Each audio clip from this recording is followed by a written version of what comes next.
Good morning, friends. Welcome to another edition of my video blog, When Worlds Collide. Monday morning, I believe it's February. Oh boy, is it? Actually, it could be March 1st today, huh? I don't know. No, I guess February 28th. Sorry about that.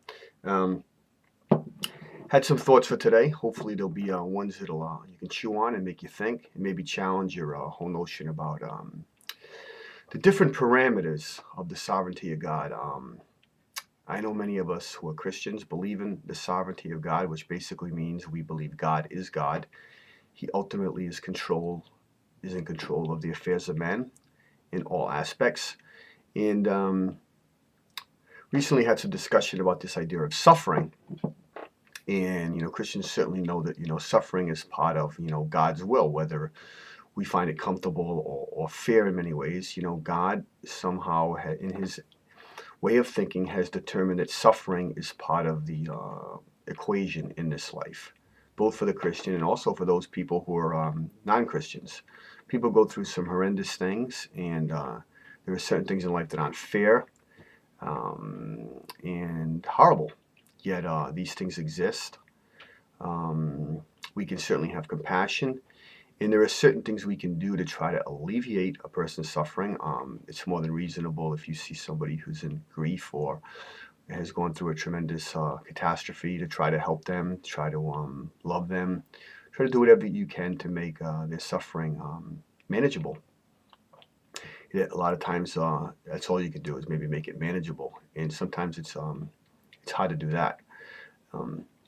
However, the idea of suffering, I think a lot of times we don't realize how we really should let God be in control in areas that even seem like we wouldn't even think about. I used to have these discussions with somebody on the political landscape who had a difference of opinion with me on the idea of, war, for instance. And one of the things she used to argue about was that, we shouldn't use extreme coercive techniques to try to gather information, to try to get our way regarding some type of information that might help a world situation, like the old Jack Bauer thing, where we torture somebody to get information that might lead to the disarming of a nuclear device. And I thought about that for a long time. And she used to send me all kinds of information about why extreme techniques were wrong. She used to even send me some Christian articles reinforcing her viewpoint, even though she wasn't a Christian, to try to persuade me to think that way. And yet it was never really compelling or convincing to me until I recently thought about some things, and it has to do with the sovereignty of God. If God is sovereign, do I really believe that? What I mean is, let's say, for instance, let's take an extreme case.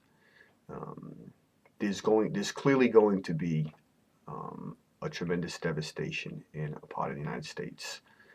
We have information about that, and this is not necessarily hypothetical. I mean, this really could happen as far as we know there are enemies who are trying to get us at any time, and we should be diligent about trying to find ways and being proactive to make sure this doesn't happen. However, but when does this become outside of the parameters not only of ethics, but just trying to claim we know what's best for us and we're not trusting in God in the circumstances?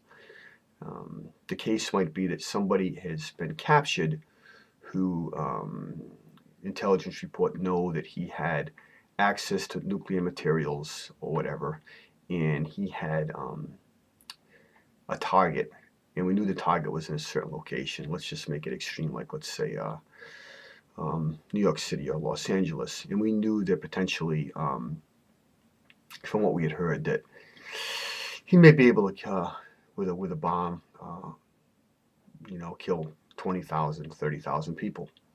Now we know this information is available, and we capture a guy who has this information that could lead us right to where the bomb is, and we could disarm it. What do we do if he doesn't want to give us the information? Well, my original thoughts were to be, we need to do by any means necessary to gather this information from this man in order to solve the greater good.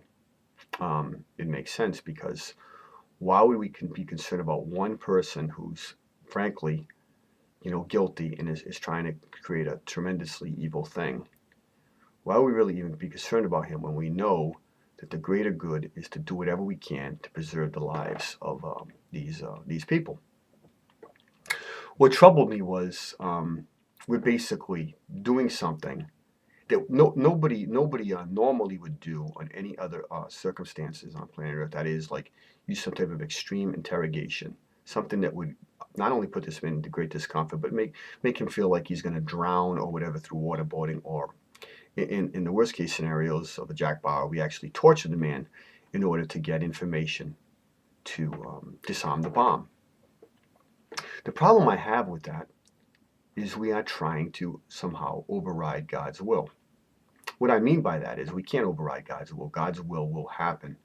But in other words, we don't trust that God can resolve the situation according to his will that's best for us as a nation. And what's best for us as a nation may not be what we really want to be best for us as a nation. Perhaps the bomb needs to go off. And a horrendous thing. I can't imagine a nuclear fallout and the horror of being in a city where that many people die and die tremendous deaths, and the repercussions or the ripple effect it would have on a nation. But maybe that is what needs to happen, and we're trying to override that. Or how about this? Maybe we don't gather the information, the clock ticks, and for whatever reason, the bomb does not go off. God is certainly capable of making sure a bomb does not go off if it's in his sovereign decree or it's part of his providential plan. And I hadn't been thinking about that when I had thought about my idea of basically, no, I'm going to gather the information. I'm going to do what's necessary to extract information to save the world, so to speak. It's basically my desire, my will to do what I think is right without regard to what God has decreed or what God really wants to happen. As I said, I'm not saying we cannot thwart the will of God. God will see and put into effect what needs to be put into effect. Nevertheless, there are clearly examples when man, will try to do stuff that is clearly against God's will. For instance, if somebody had a child who needed a liver transplant, and for whatever reason they were in line and they couldn't get it, and they knew their child was going to die, they may go on the black market or whatever to try to get some liver transplant illegally. Or heaven forbid, they might actually hire somebody to kill somebody to get a liver in the worst case scenario. We know these situations were wrong. And we know they go against God's will, because for whatever reason, God has decreed that some people will die. Some people get cancer, and no matter what we do, they will die. And does that mean we go to any means necessary to try to ensure that they live? No, that's not the way we do things. It doesn't mean that we can't do things within reason, within medical science, to try to help save people, or even in times of police action or wartime action, try to do things within reasonable measures to try to prevent things. These are channels, I think, as human beings, choices we have that God has given us. He doesn't have us just sit back and say, well, let God be God all the time. I mean, he is God, yet there are means we can follow. But when we go to extraordinary means, it means we don't trust the sovereignty of God in what is best for us. And that's to our detriment. Because in order to really enjoy the fruits of a relationship with a holy, sovereign God, we need to let him manifest himself in his sovereignty in every situation. And praise him for the good and the bad. Who would ever think of praising God in the midst of, let's say, a Holocaust? Yet, God is somehow glorified in that. God can be glorified in the people who come to a saving knowledge of him in the midst of things like that. Remember, with God, there are no plan Bs. Everything is plan A. God has foreordained whatsoever comes to pass. And that is something the Christian struggles with, but it's something the Christian puts his hope in. And that's a wonderful thing. I wrestled with the sovereignty of God for the longest of times. I didn't really want God to be God in its fullest measure. I wanted him to be partially God. And I think that's the trouble with a lot of people today. And that was the inconsistency on my part when I thought about this idea of, wars and basically trying to use aggression to solve problems.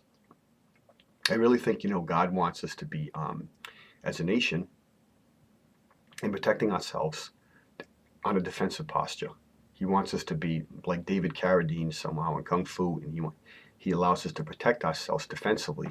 But I think about the whole scope of wars and foreign policy.